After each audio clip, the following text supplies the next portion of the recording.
खम्मा फटा महाराज नरसिंह भगवान प्रकट हो जाते हैं। बोलिए नरसिंह भगवान की। नरसिंह भगवान प्रकट हुए और जैसे ही नरसिंह भगवान को देखा है हिरण्याकश्यप ने तो कांपने लगा, डरने लगा।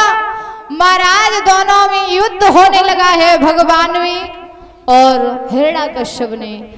बताया जाता है दोनों में 27 दिन तक युद्ध हुआ और 27वें दिन नरसिंह भगवान ने उछाल करके हिरण्याकश्यप को अपनी जंघाओं पर लिटा लिया।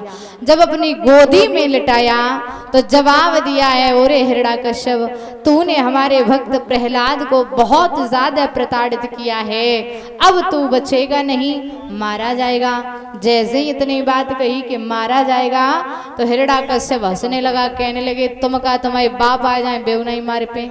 क्यों नहीं मार पाएंगे? क्योंकि मुझे ढेरों सारे वरदान है, तुम हमें नहीं मार पाओगे। नरसिंह भगवान कहने लगे कितने वरदान हैं, पहले वरदान बता अपने। हम तक ही सीमित रहा, बाप तक ना पहुंच, वही अच्छे आइए। जवाब दो, रे मैंने सत्य कहा है, तुम कहा तुम्हारे बाप के बाप चले आए बेव नहीं मार पी। बोले अपना वरदान तो बता। हिरण्याकश्यप से भगवान बोले मारे जय हो नजर भर के देख ले, मारे जय हो नजर भर के देख ले।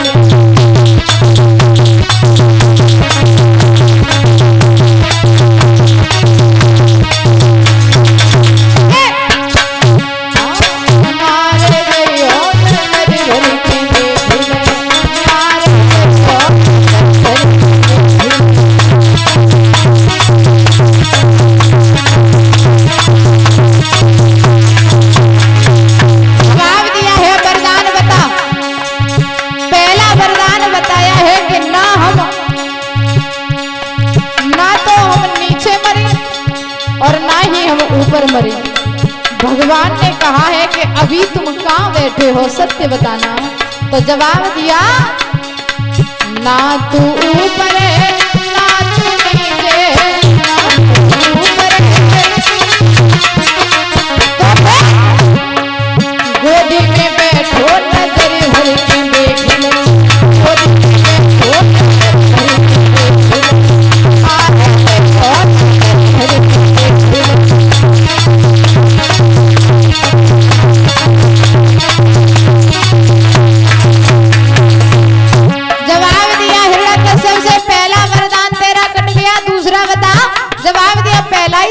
रुक जाओ, मैं बहुत सारे हैं तसल्ली करो। जवाब दो, दूसरा बता। बोले मेरा वरदान है कि ना हम बाहर मरे ना भीतर मरे। जवाब दिया कोई बात नहीं, अवे तुम बताओ तुम हो कहाँ।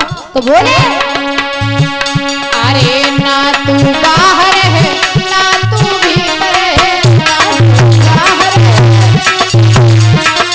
तो फिर तेरी पे बैठो तेरी पे बैठो।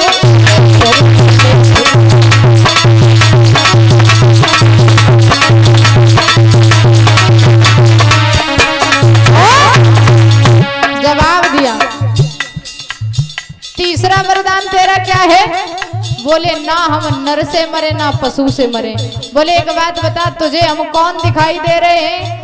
बोला हाथ जोड़ के क्षमा चाहते हैं प्रभु, ना तो आप नर हो ना ही पशु हो, तुम तो जोंट खाता में आ रहे, समझ में ही नहीं आ रहे तुम हो को। जवाब दो, सुन ले। अरे ना मैं नर हूँ ना मैं पशु हूँ, ना मैं नर हूँ ना मैं नर हूँ ना मैं पशु हूँ, ना मैं नर हूँ। नरसिंह रूप मारे गए हो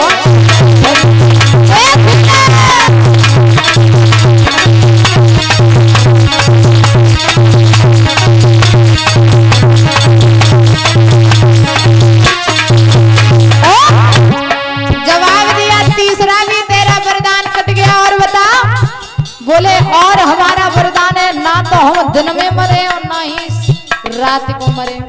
भगवान कहने लगे अभी समय कौन सा है, सत्य बताना। तो बोले अरे ना तो दिन है ना तो रात है, ना तो दिन है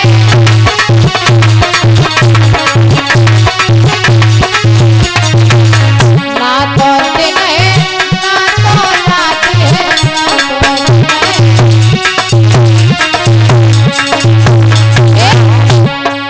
संध्या समय है नजर भरे, संध्या समय है नजर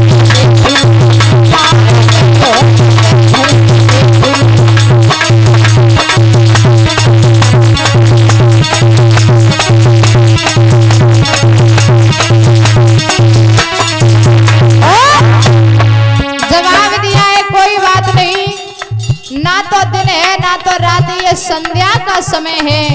बोले कोई बात नहीं, अभी और भी वरदान है। बोले दूसरा बता क्या है? तो पांचवा वरदान बताया कि ना हम अस्त्र से मरे ना ही हम शस्त्र से मरे। दोनों हाथ भगवान ने उठाए, जवाब दिया तुमने देखा मेरे हाथों में कुछ है तो नहीं? बोले नहीं है। बोले हमारे ये नाखून लंबे लंबे देख रहे हो? हाँ, इन्हीं से मारेंगे। बोले अरे ना तो शस्त्र है ना तो अस्त्र है, ना तो शस्त्र है, अरे नाखून मेरे नजर भर के देख ले, नाखून मेरे नजर भर के देख ले।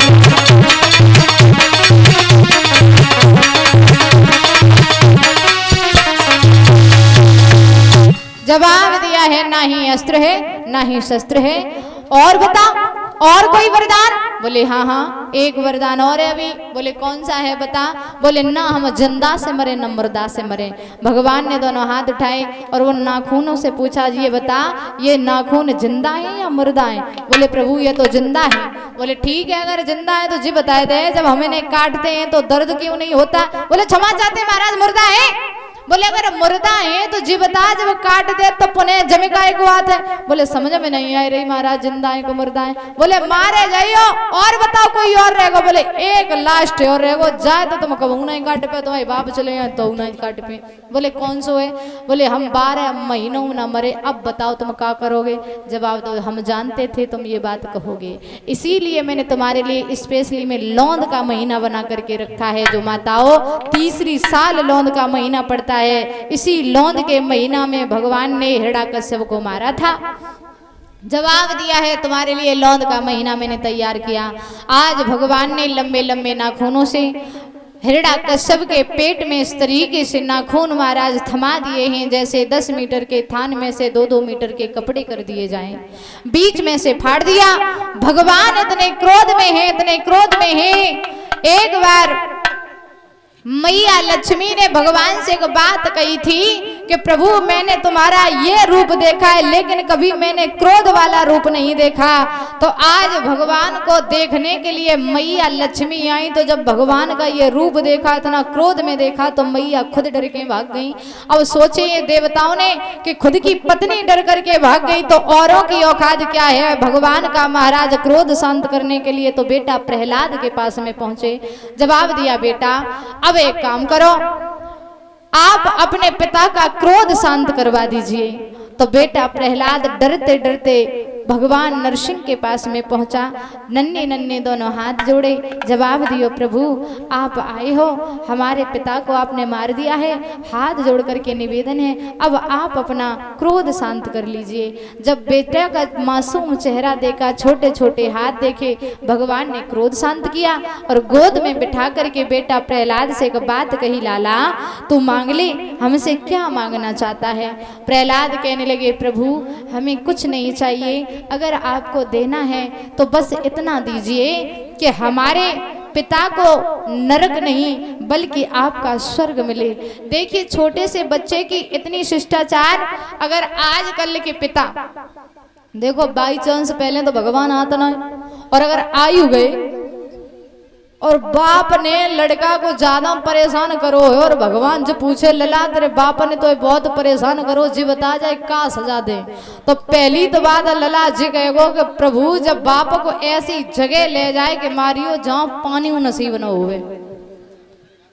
आजकल की संतानों का ये महाराज कहना होगा, लेकिन प्रहलाद का कहना था कि हमारे पिता को आप अपना स्वर्ग देना, ना कि नरक। भगवान ने जवाब दिया, लाला हमारे हाथों जो मरता है वो मरता नहीं है, वो अमर हो जाता है और हमारा स्वर्ग ही उसे मिलता है, तुम चिंता मत करो। और दादा भगवान ने बेटा प्रहलाद को राजगद्दी पर बिठायो, राज तिलक कियो। आज प्रहलाद वहां के राजा बने हैं। बोलिए कन्हैया लाल की।